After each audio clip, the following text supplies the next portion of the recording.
नमस्कार दोस्तों, आज मैं आपको भादो मास के कृष्ण पक्ष की गणेश चतुर्थी व्रत की कथा सुनाने जा रही हूँ। प्रेम से बोले गणेश भगवान की जय हो।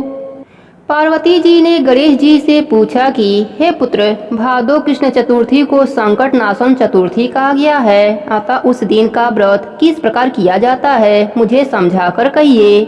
गणेश जी ने कहा, हे माता, भादो कृष्ण चतुर्थी सब संकटों का नाशन, विविध फलदायक एवं संपूर्ण सिद्धियों को देने वाली है। पूर्ववर्णित विधि से ही पूजा करनी चाहिए। हे पार्वती माता, इस व्रत में आहार संबंधी कुछ विशेषताएं हैं, उन्हें बतला रहा हूँ। श्री कृष्ण जी कहते हैं कि हे युधिष्ठिर, पुत्र की ऐसी बात सुनकर पार्वती जी ने उनसे पूछा कि आहार एवं पूजन में क्या विशेषता है, उसे कहिए। गणेश जी ने कहा कि गुरु द्वारा वर्णित प्रणाली से इस दिन भक्ति भाव से पूजन करें। 12 महीनों में अलग अलग नामों से गणेश जी की पूजा करनी चाहिए। विनायक, एकदंत, कृष्णपिंग, गजानंद, लंबोदर, भालचंद्र, हेरम, विकट, वक्रतुंड, अखुरथ, विघ्नराज और गणाधीप, इन 12 नामों से व्रती को गणेश जी का पूजन करनी चाहिए। अलग अलग महीनों में क्रमशः एक एक नामों से पूजा करें। चतुर्थी के दिन प्रातः नित्य कर्म से निवृत्त हो व्रत का संकल्प करें। तत्पश्चात रात्रि में पूजन और कथा श्रवण करें। पूर्व काल में एक नल नामक पुण्यात्मा और यशस्वी राजा हुए। उनकी रूपशालिनी रानी दमयंती नाम से प्रसिद्ध थीं। एक बार उन्हें शापग्रस्त होकर राज्यच्युत होना पड़ा और रानी के वियोग में कष्ट सहना पड़ा।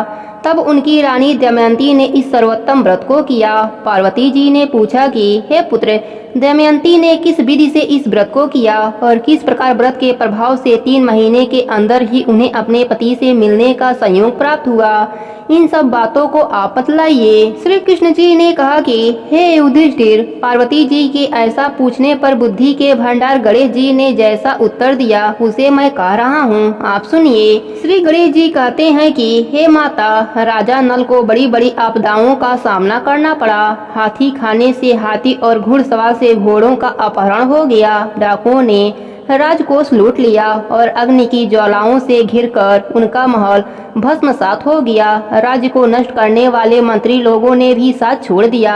राजा जुए में सर्वस्व गंवा बैठे। उनकी राजधानी भी हाथ से निकल गई। सभी ओर से निराश और असहाय होकर राजा वन में चले गए। वन में रहते समय उन्हें दमयंती के साथ अनेक कष्ट झेलने पड़े।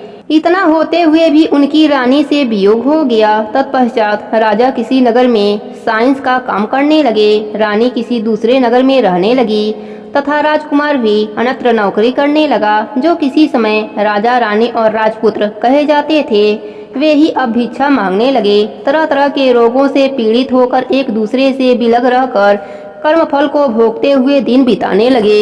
एक समय की बात है कि वन में भटकते हुए दमयंती ने महर्षि रंगभंग के दर्शन किए। उसने उनके पैरों पर नतमस्तक होकर हाथ जोड़कर कहा। दमयंती ने पूछा कि हे ऋषिराज, मेरा अपने पति से कब मिलन होगा? किस उपाय से मुझे हाथी घोड़ों से युक्त घनी आबादी वाली नगरी मिलेगी? मेरा भाग्य कब लौटेगा? हे मुनिवर, आप निश्चय रूप से बतलाइए। श्री गणेश जी कहते हैं कि दमयंती का यह प्रश्न सुनकर सरभंग मुनि ने कहा कि हे दमयंती, मैं तुम्हारे कल्याण की बात बता रहा हूँ, सुनो।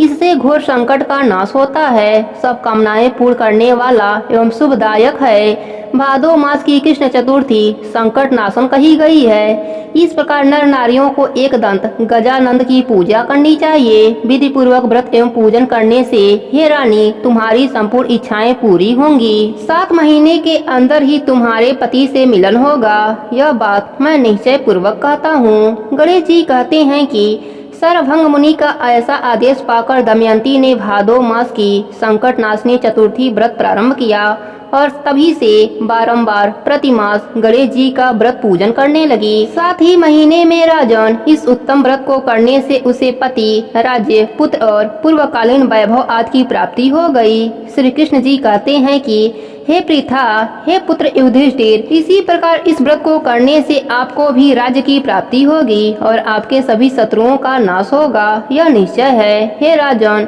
इस प्रकार मैंने सभी व्रतों में उत्तम व्रत का वर्णन किया। यह सब कष्टों का नाश करता हुआ आपके भाग्य का वृद्धि करेगा। प्रेम से बोले गणेश भगवान की जय हो।